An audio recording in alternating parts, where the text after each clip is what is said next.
So Bahrain GP, Dominators and Disappointers. So I will start with Dominators and man, Piastri, what a drive. Got out of DRS range by lap 2, managed his tire and race well, and I didn't saw a whiff of doubt in his drive, and he won easily by a gap of 15 seconds despite having a safety car. Fabulous, man.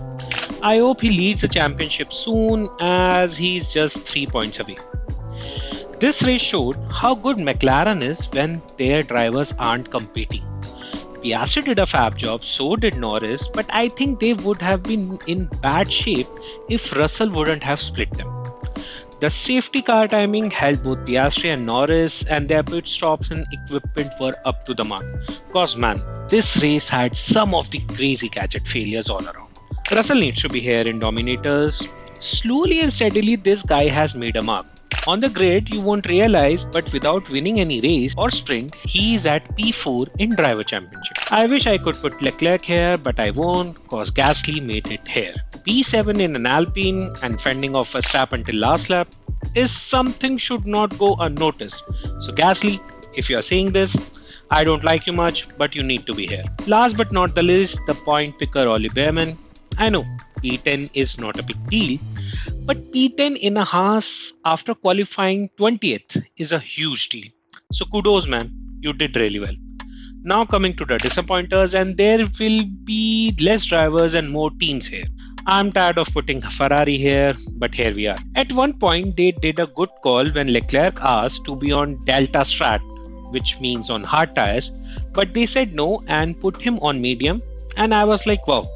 They made a good call, as all people on hard were doing only one thing properly, which was struggling. But then safety car happened and they put both drivers on hard. Why? Anyone in comments can tell me, but other than having no other tire, I don't see a point putting both of them on hard. Red Bull had a bad qualifying, but their drivers did an okay job, and first time this year, both drivers scored points. But the slow stops, issue with the release light are the things should not happen with the team which is known to have the quickest pit stops. I have to mention Yuki here. What is happening with this guy? Is he going back to the old ways of doing mistakes and blaming others? He's lucky to have no penalty cause he actually destroyed Sainz's race, who was in contention of points and avoided penalty himself cause he drifted into him during the overtake. Mercedes with Kimi were trying to do something which I don't get.